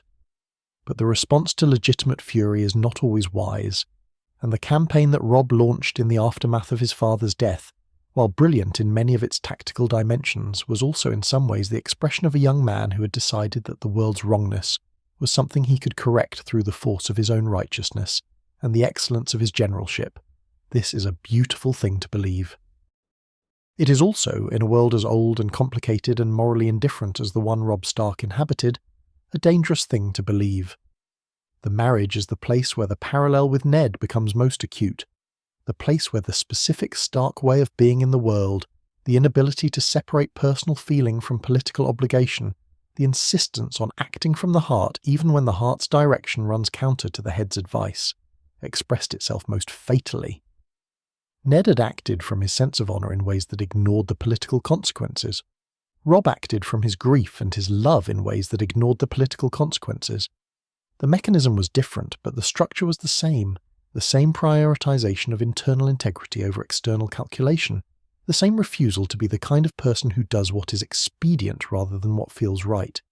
It is a kind of nobility, genuinely, and it is also a kind of blindness, genuinely. And in Robb as in Ned, both of these things were true at once, and the world punished the blindness without crediting the nobility. What Robb was fighting for, in the deepest sense, was a version of the world in which the rules meant something. He had grown up in Winterfell under a father who operated on the principle that the rules existed for reasons, that honour was not merely a social performance, but a genuine moral reality, that the obligations people took on were binding because the universe was the kind of place where obligations mattered. The War of Five Kings was, in one of its dimensions, a war about whether this vision of the world was true, whether the realm could be governed according to principles of justice and legitimate authority, or whether it was simply a competition of interests in which the strongest and most ruthless would always win regardless of what the rules said. Robb believed the former. Tywin Lannister believed the latter. The Red Wedding was, among other things, Tywin's answer to the question. The Northern cause that Robb embodied was not merely a political programme, a set of objectives about independence and governance that could be evaluated in strategic terms. It was an expression of a certain way of understanding what human community is supposed to be, what lords owe their people, and what people owe each other, what it means to live under law rather than simply under power. The Northmen who followed him understood this, which is why their loyalty was so intense and so personal, and so lasting even after his death. They were not following a king because kings had power. They were following this particular king because he seemed to them to represent something worth following, a vision of the North and of human dignity that the Lannisters and their allies explicitly rejected. This is why the Red Wedding hurt in the way it hurt, beyond the immediate grief of specific deaths, beyond the political consequences of a cause destroyed. It was experienced by those who loved what Robb represented as a statement about the nature of the world, a demonstration that the values he embodied were not simply ineffective in the face of Lannister power, but were, in some sense, punished by the world for their very genuineness. That goodness was not merely strategically disadvantaged, but actively targeted. That the specific qualities that made Robb worthy of following, his honesty, his capacity for love, his refusal to be purely calculating, were exactly the qualities that Tywin and the Freys and the Boltons had exploited to destroy him. It felt like the world declaring itself on the side of the cynics. It felt like a verdict, and yet, the verdict was not final. This is the thing that the subsequent history of the North and of the Stark family, however painful and however long in arriving, eventually demonstrated.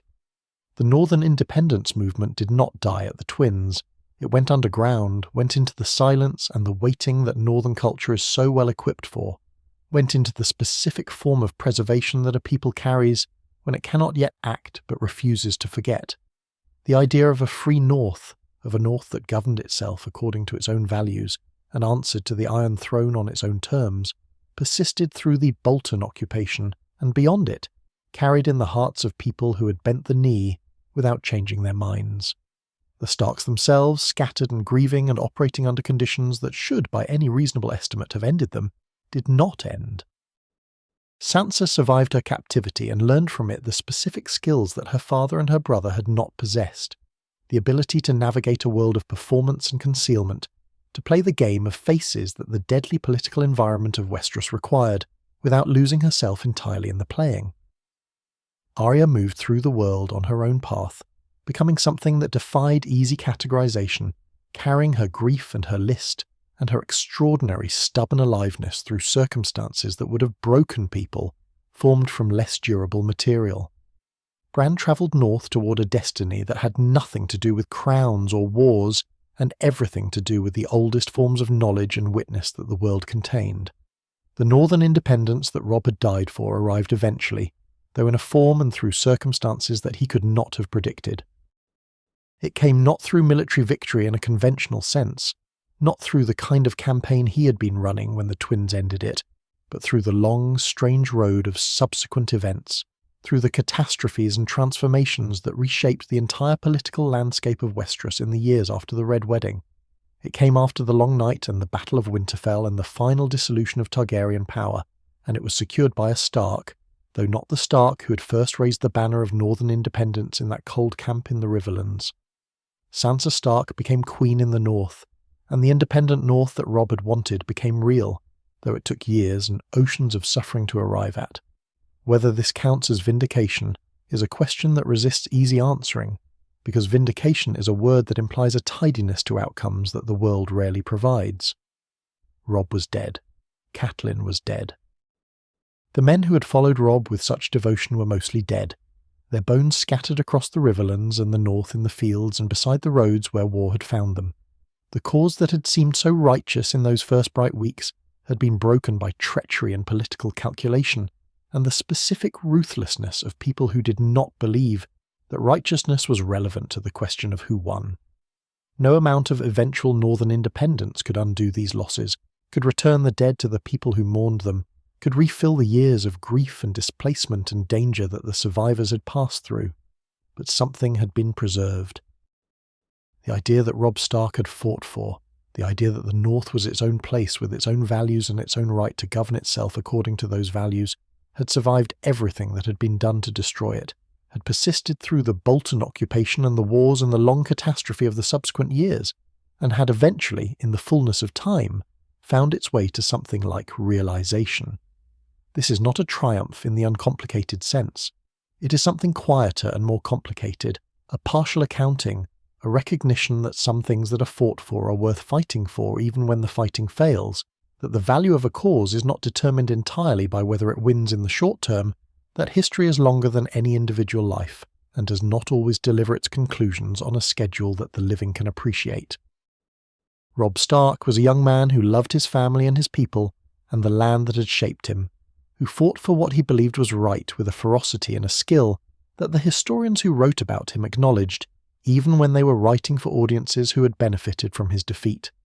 He was a young man who made a promise and broke it because he fell in love, which is one of the most human things a person can do, and who paid a price for it that far exceeded what the breaking of a promise should cost, which is one of the most Westerosi things that can happen to a person who lives by values that the world does not share. He was a young man who rode with a wolf at his side and a cause in his heart and who deserved a longer story than the one he got.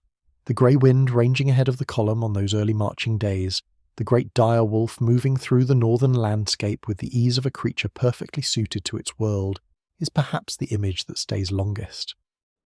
It is an image of something whole and right, a king and his wolf, and the land they both belong to, moving together toward a future that seemed, in those first weeks, genuinely possible. The Red Wedding took that future away. But it could not take the image. It could not take the memory of what it looked like when a young king of 20 rode north with his wolf and his banners and the love of his people, carrying in his bearing the whole weight of 8,000 years of Stark history, believing as young kings perhaps must believe to be kings at all, that the rightness of his cause was a kind of armour. It was not armour, but it was something, and the North, which remembers everything, has not forgotten it. We have travelled a long way together tonight, through the cold halls of Winterfell and the muddy roads of the Riverlands, through the calculations of great lords and the grief of a young king who loved too openly in a world that punished openness. We have sat with the weight of broken promises and ancient laws, with the patience of a people who remember, with the slow turning of an account that the world keeps in its own time and closes in its own way. These are old themes, older than Westeros, older than the houses and the crowns and the swords that men use to settle what might better be settled with wisdom. Love and loyalty, betrayal and consequence, the cost of goodness in a world that does not always reward it. You have felt them tonight in the way that the best stories make you feel things, not as lessons to be learned, but as truths to be recognized, familiar and deep and quietly yours. Let them settle now. Let the river carry them gently downstream, the way the green fork carries everything eventually to the sea. The fire is low, the hall is quiet. The wolves are running somewhere far to the north, in the dark beneath the stars, free and tireless, and beyond the reach of any grief. The north remembers, and tonight it rests.